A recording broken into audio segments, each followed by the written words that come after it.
What is going on, guys? Rewinds here, and in this video I'm going to be bringing you guys some major spoilers for Boruto 2 Blue Vortex manga chapter number 8. So these did drop earlier in the day, but I was out at that time, so I did not get to cover them then. I just got home a little bit ago, so I'm covering them now.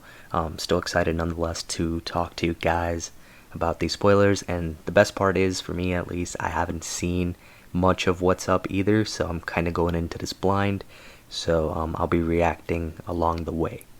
But first things first, before I jump into this, I do want to say rest in peace to Akira Toriyama, the creator of Dragon Ball, and as we know, he's also influenced a lot of other, works throughout his span, and a lot of works that have come out following, especially with Shonen Jump, have been influenced by what he's done, so did want to shout him out, say rest in peace on a video. I was going to make a separate video, and I still might. It's just that I have a lot to say, and I don't really want it to be a super disorganized kind of video. But, yeah, rest in peace to him. Very sad news.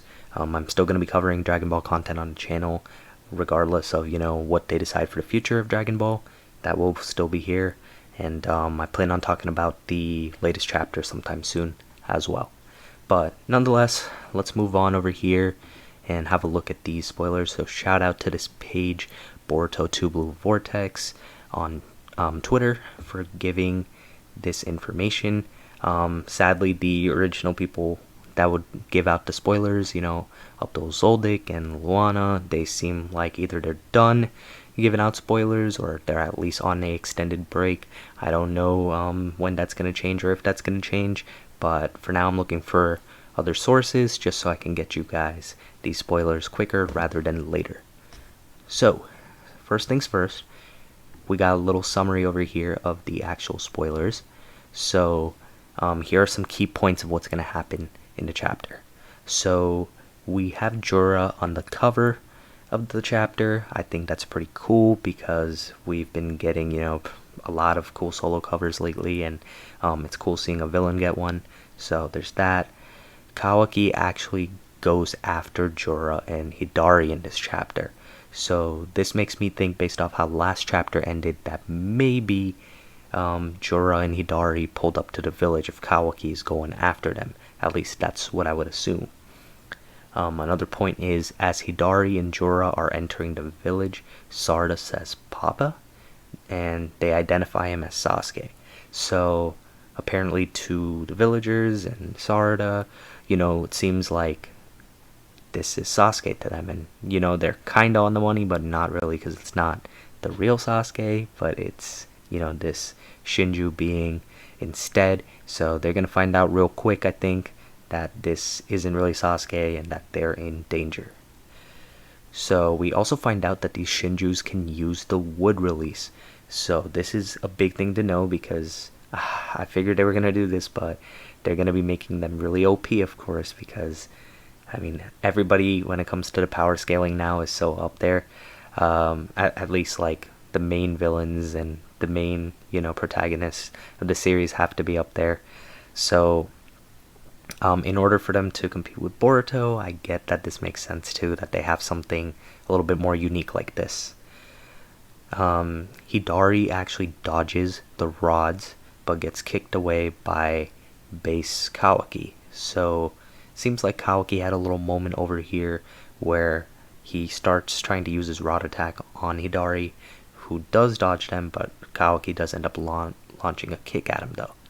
Jorah, on the other hand, seems to be on another level. So just based off this, we know Jorah is, more of the top dog over here. At least that's what they're making it seem like. And it says Jorah traps Kawaki, but he uses his Sukona Hikona to appear behind him. So it seems like Kawaki, the way some people were making it seem like earlier, they were making it seem like Kawaki was doing a whole lot of nothing. But it seems like he's doing something here. He appears behind him, but reading the next part, it says Jorah knocks out Karma version 1 Kawaki by punches and kicks. Okay, now I see why people were maybe, kind of roasting Kawaki a little bit, because if he's out here getting knocked out by just punches and kicks straight up, they're in some big trouble. It really might seem like Boruto might be their only hope at the moment to get them out of the situation, especially since they invaded the village. Kawaki and Delta seem to go to Boruto's location, but he disappears. So Delta's back in the scene, it seems like, and is Kawaki, I guess he's back up because he got knocked out, but I guess he's back up now at this point, and maybe he's going to Boruto to seek help at this moment. I'm not really sure, but it's possible.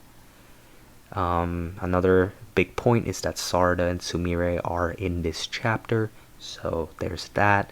If you were wondering, we also see Ida, Mitsuki, Damon, and it says talking the same for Ino, Shikamaru, and Boruto, so maybe those three are still communicating, while the other ones make some appearances. It also says that the last page is Himawari, where Team 10 is, and it says there's a lot of talk in this chapter. So, this is, more of the quick spoilers of like the bullet points that came out earlier.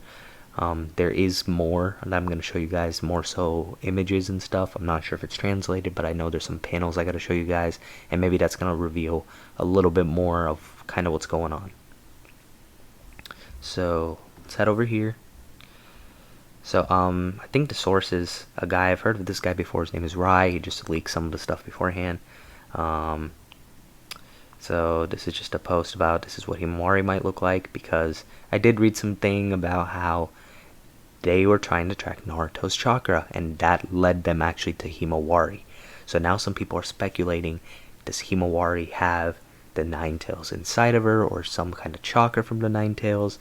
So that's a big mystery we have going on, but that would make sense with Himawari's potential, and I think that would be really cool. So here we go. So we have a moment right here where Boruto is talking to Mitsuki from the last chapter, and we have Ida just watching this back with time, and just really good art over here overall. Just everything looks pretty solid, as the tweet says. Going forward, let's see. And then we have this little pin over here that says Boruto and Damon the strongest. I mean, these are two separate things, but just pointing that out, I guess. So they're apparently just running havoc on the village of Konoha, and this is what it seems like is going on. If you look to the right over there, it seems like they're just running through people with this wood style and just casually walking through the village after that. And we got a little bit more up here. So Himawari confronts Jorah. So, and if you see next to Himawari over here, we do have Shikadai, and so I'm assuming the rest of Team 10 is there based off that earlier bullet point, and it seems like that might be where the chapter ends and what we have to look forward to in the next chapter. We're gonna have Team 10 versus Hidari and Jorah, which it's not gonna be pretty, guys. It's not gonna be pretty. But I do think if Himawari taps into some sort of hidden potential over here, that brought them to Himawari to begin with, and even if she, let's say, loses control or something like that, maybe she can do a little something here. That's at least my guess, because we also have that old line about Damon also saying that Himawari has a lot of potential. What else do we have? Let's see if there's anything else. There's some pages with some translations. I'm gonna be honest, guys, not gonna click these because last time I did that, got into some copyright trouble, and I'm still trying to deal with channel issues, since that's one of the reasons I don't post as much anymore.